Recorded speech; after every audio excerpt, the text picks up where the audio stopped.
And you think, well, how can I show them that I understand them? Well, even if you made an attempt that you're at least trying to understand them, that is so much better than most people meet in their daily lives, because everyone is in a rush. Everyone is just more self-centered, self-orientated. They don't really care about others. So you stand out when you show empathy. Now, empathy is complicated because how do you get to understand someone in such a little time? So I break things down into what I call the 8 elements of empathy. There's hundreds, there's thousands, but 8 is a nice number because I can remember it. So the first thing is, if someone is talking to me and I'm listening, I listen to understand. I don't listen to answer. And the other thing is the gap. People are so scared of silence. They're so scared of this awkward silence that they feel they need to rush in and fill it. But silence is powerful. Sometimes silence is that person's getting their thoughts together, they're taking a moment, and then they're going to start again. Whereas if you jump in and throw in something random or throw in some answer, oh, I know, I feel the way, you've stopped them from speaking the whole way through. So if there is a gap, what I tend to do is, rather than interrupting their flow or giving the opportunity to continue, I do what's called buffer words. So in English, buffer words would be, wow, no way, really. So if you think, if say an example would be a female and she's telling me and giving out about her husband, oh, he's a horrible, horrible man and he doesn't appreciate my cooking and all this, and boom, pause. And I go, wow. She continues talking and I go, pause. No way. She continues talking and then I might go, pause, really. I haven't interrupted her, but there hasn't been a silence. And even though I sort of make it, and I try and entertain because you learn it better, but that system works. If someone has something to say and they probably have never spoken about it to anyone in their lives, and this is a big moment for them, they're unloading, and you sort of start answering the questions or you start doing this because you want to show them that you're listening, you've lost them because you didn't really listen. You answered, you listened to answer. So wow, no way, and really tend to get you out of a lot of problems. The other thing is, when they're talking, try and figure out what sort of person are you dealing with. And that's where the 8 elements of empathy come in. So the first one is what's called behavioral default. And this is the behavior of someone when everything goes wrong. So we can all be really clever and really sensible when everything is running smoothly and we're not under pressure. But when we are under pressure, this is the default behavior that we will revert to. And there's essentially, I came up with 4. The first is compliant. So compliant is someone who feels the need for other people to like him or like her. So they tend to go with what you say and they never disagree with you. But because they don't disagree with you, that doesn't really mean that they agree with you. And that's a hard concept. Just because somebody doesn't object, it doesn't mean they agree with you, or it doesn't mean that they're thinking the same.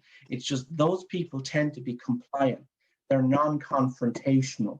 And if you're aware of that person, then you can say, well, what do you think about it? How do you feel about that?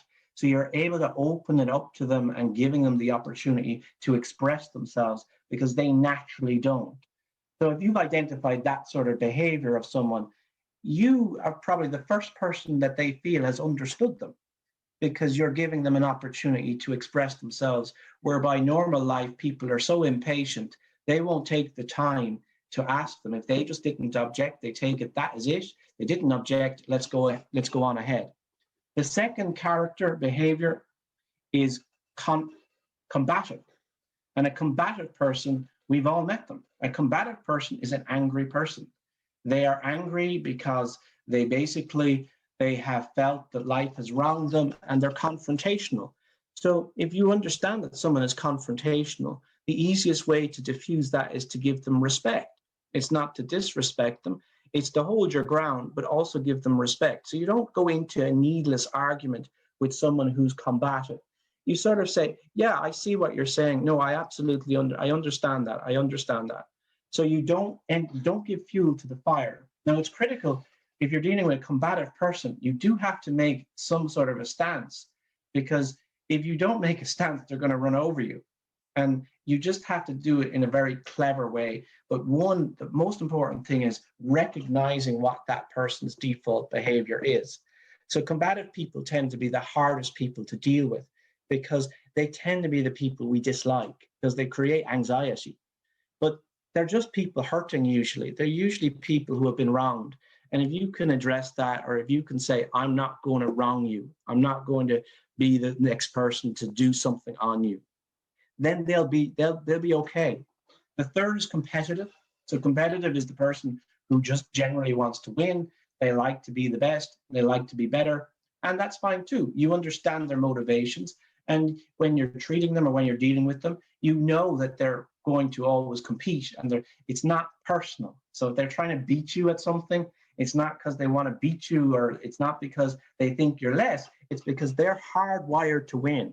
And some people are hardwired to win, and that's the way it is. And it's not anything to do with anyone else.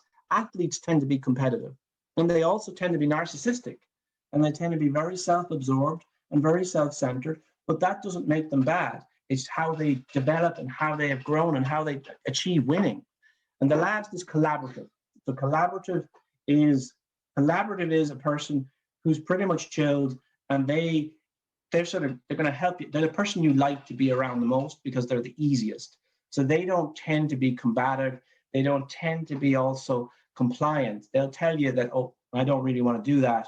And they'll be very, very straight with you. So a collaborative person, you know them. As soon as they come in, you'll just click with them and they won't give you too much trouble. So that is behavioral. Oh, wow. I must have been speaking for half an hour. You shut me up, Rajendra, if I keep talking. Oh, I'll keep going. Okay. This will be like the Norwegians, where they missed out on their dinner. And anyway, no, please go on. Okay, so the second element of empathy is communication style. So communication style, there is four. There is direct and people focused. So a direct speaker tells you what they are, what they mean. They're very direct. I don't have to read their mind. And they're people focused. So they're generally more concerned with you. Then there's direct and task focused. A direct task focused person, they're more inward looking, and they're more about getting the job done as opposed to you. Indirect people focused tend to be the same as those people we spoke of earlier, the compliant people. They're indirect, they won't tell you their needs, but they also do care about others, and they care very much about what other people feel and how other people feel about them. And they care so much that they often put their own wants and wishes in the back so that they don't upset other people. And then you have indirect and task focused. And those people, they're quite difficult because they're very, very quiet, but they also appear disinterested. They're more focused on the task and getting it done, and they're not very communicative. It's important to recognize that person, because you might think they're rude. You might think that person doesn't like me, they don't talk to me very much, and they don't seem to be interested in me as a person. Well, they probably are. It's just their communication style is indirect and task focused. The third one that we have is motivational influence. And there's people who need support. So if they were doing a diet and trying to lose weight, they really need the other person to guide them, and they need the person to say, you're doing great, you've lost 2 pounds, well done. They're those people. The next person is the person who, if you tell them to do something, they won't do it. They don't like anyone telling them ever what to do. They'll have a phrase, no one tells me what to do, no one is the boss of me. And they're very difficult to deal with because they almost will do the opposite to what you've asked them to do. The third person is then someone who basically wants to question why. If you ask them to do something, they need to know the reason behind it. They need to know the reason behind the task. They need to research it. They won't just say yes until they've researched it. So there are people who take longer to like you because they want to really know everything about you before they like you. And the last person, they're similar to that person who's collaborative. They tend to be internal and external. So they tend to be good goal setters. They tend to be able to complete the task, and then they appreciate praise, but they're not dependent on praise. And that's the difference between them and the very first person. So that's motivational influence. That's number 3. The 4th is sensory preference. And this comes from neuro-linguistic programming, where we all interact the world with a different sense. So some of us are visual, another is auditory, and a third is kinesthetic. There's other 2 as well, gustatory and olfactory, but they're far lesser. So there's mainly 3. So a visual person will use words like, I see what you mean. And if you hear someone saying, I see what you mean, you have a good chance here that they're visual. So you will talk, when you talk to them, you'll use things like the colors, you'll describe things in terms of visual impact. The second is, I hear what you're saying. So if someone says, I hear what you're saying, or I like the sound of this, you can be pretty sure that that person is auditory, and they respond better to things, to sounds, to noise, to that sort of thing. And the last is, I feel good about this. If someone says, I feel good about this, your chances are likely, you should make an educated guess that they are kinesthetic. And they are probably a person who will hug you. And they are the person that will probably hold your hand when you shake them and not let go, because they're kinesthetic. And it's important to know a kinesthetic person might hug you. It doesn't mean they like you, okay? It just means they're one of these touchy people. So it saves you getting crossed wires or misjudging what people mean. So that brings us to 4. The 5th is gender role. So gender role means there's a feminine and there's a masculine. And that does not mean you're less of a man or less of a woman if you inhabit the other role. Just masculine role traditionally has been assertive and dominant, and the female role was the feminine role tended to be submissive and passive. But you can have a man who prefers to be passive and submissive, and you can have a female who equally can prefer to be assertive and dominant. Neither is wrong. They're just different ways of functioning and working through life. But if you know someone is dominant and assertive, then you can make allowances for that, and you can say, they're not aggressive, they're not rude, that's just how they are. Or if someone is passive and submissive, you also need to be careful, that they might go along to get along, and you might be respecting what you need to address their concerns. You nearly need to bring it out from them because they're quieter than other people. And they're the people often that get left behind. So they're usually the quietest person in the group, but they have something to say. It's just that they're quiet and they're shyer and they just don't say it. So that brings you to that. The next one is birth order, and birth order is where you come in your family. So where you come in your family is massive, because if you're the oldest, certain things happen. If you're the oldest in your family, well, your parents had you first, so they don't know what to expect. So you're literally the person breaking the new path, and you probably will be less relaxed than the youngest. I mean, the youngest person in the family is blessed. They have the easiest passage because the parents don't have as much stress or anxiety because his siblings have gone through it all before. But the first person, you always know an elder person in the family because they're responsible, they tend to be a leader, but they tend to be a worrier. So older people, the oldest born tends to worry a lot more significantly than his younger brethren because he's a protector. He by nature is a protector. He protects his younger brothers and sisters, and that's a lot on his shoulders. And when you realize somebody is the oldest in their family, well, you can make allowances and you go, oh, you're the eldest. And there's nothing more disarming if you say to someone, I bet you're the oldest in your family. And they go, oh my God, I am. And how did you know? I said, you just have that thing. You've got this really, don't say you look like you're bossy. You don't ever say something negative, but you could just say you just have that really cool energy about you.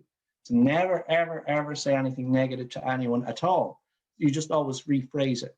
And the last one is chemical dominance. So this was Dr. Helen Fisher. She was a sociologist, and she said that people's personality was dependent on the dominant hormone that was in them. And I don't know how she works this out, but it's an interesting one because it sort of fits everything we've said. So if estrogen was the dominant chemical in your system, then you would be a helper, okay? You like to help others, you're kind and you're gentle. You would easily find out if somebody is a helper or estrogen based because of what they eat. You can imagine that somebody who is estrogen based probably eats, salads and vegetables and fruit, because that's a less aggressive thing to eat. The next is testosterone. So we can imagine that someone who's testosterone is a fighter. He's a fighter. I mean, it doesn't mean he's angry. It doesn't mean he's aggressive, but he's certainly a lad you want to look to in case of a crisis, because he's the guy who'll stand up and he'll have no qualms about fighting. And you can guess what food he eats. He eats meat. He's a meat eater. He's a chicken eater. So the third person is dopamine, and a dopamine is a doer. So they tend to be competitive. And you can link, if you look at this system, you can link all of those elements together into these four. So they tend to be competitive. And what would a doer eat? Well, they eat active foods. So I would imagine they would eat spicy foods, Indian foods, Chinese, things that are spicy, things that are active, that aren't bland. And the last person is going to be serotonin. And serotonin, we know, is the chilled guy. He's the relaxed guy. If you ever watched, there was a program called Happy Days in the 70s and 80s, and there was a man called the Fonz, and he was a relaxed guy. So he's serotonin. And serotonin is basically, he's probably going to eat rice and pasta. He's going to eat these easy stuff that are laid back. But you could discover, based on even one of those clues by what they eat, you can literally backwork that person. You can literally go backwards into, I have 8 pieces of that person, 8 facets of that person's character. And you're probably right. And now you probably know that person better than anyone else. And suddenly they look at you and they think, oh my God, no one knows me as well as you. And you've only met me 5 minutes. And that is cathartic. That is massive. That person now is just looking at you. Now, it's dangerous because you don't want to really do this too well, because then you get people who like you too much. And that's always a problem if you're a man or if you're a woman. You sort of put it back. But when you get good at this, this thing works. And this thing works incredibly well. When I was 19, one of my patients, I was a student physio, and she was what was called a tarot card reader. And a tarot card reader, we call them psychics. They read palms and that. And she took a massive interest in me. And she just liked me. She started off, she didn't actually like me at all because I had bleached blonde hair and I was playing keyboards in a band. I sort of modeled myself off a group called Bon Jovi. And she just was old and she did not like this. And I remember the first day I met this lady, she goes, oh my God, what have they given me now to treat? And she was looking at me and I was shy, I'm nervous. And I said, oh, my name is Duncan Lawler, Mrs. Murphy. I'm here to treat your shoulder. I'm a physio student and it's great to meet you. And she goes, oh my God, what did you do to your hair? And I'm like, it's just bleached. I play in a band. Why is it bleached? Well, it's a band called Bon Jovi and I'm sort of subbing for the keyboard for a tribute act of Bon Jovi. Never heard of them. What are you going to do for me? And she was very, and why I want to say this story is because it's how we can get things wrong, okay? So she was very confrontational, and I thought, oh, this is a horrible woman, okay? I thought to myself, oh my God, I hate this job. This is what I'm dealing with. And I explained to her, it was a frozen shoulder. She'd been coming for 3 years. So you can imagine this person shows up in a physio department for 3 years, and you're thinking, God, when is she going to get rid of this shoulder? But part of it was probably her routine, or maybe nobody bothered to talk to her properly. I did a different thing that others did. And I said, I'm going to use electrotherapy on your shoulder. And she goes, what the hell are you going to do? And I said, well, if I keep doing the same thing that everyone else has done, we're going to get the exact same results, which is absolutely nothing because you still have a frozen shoulder. And I can imagine your biggest problem, Mrs. Murphy, is getting dressed in the morning. I think that's your biggest problem. So you see what I've just done there? I have cut to the chase and I've addressed how this affects her most. And I had nailed it. Of course it was. Her problem with her shoulder meant that this lady was losing her independence and wasn't able to literally put on her bra. So she went with it and I did it. And as luck would have it, her shoulder cleared up. And that was luck. And sometimes in life you need luck, okay? So sometimes life is unfair and you can be lucky or unlucky, but I got lucky. So we fix her shoulder. She's delighted. And the following week, she says to me, she apologizes for how she was behaving the first time we met. And I looked at her and I said, that's okay. I said, you don't apologize for how you feel, and you should never apologize for expressing yourself because you have a right to do that. And she goes, I might have a right to do that, but I have no right to be offensive to you who's helped me. And I said, I honestly don't mind. And she goes, I think you do mind. And I went, okay, well, I did mind. I was a bit upset. And she goes, no, it was my husband's anniversary. So her husband's anniversary, the day he had died, was a year or two that day. So this poor woman was in not a good place when she met me.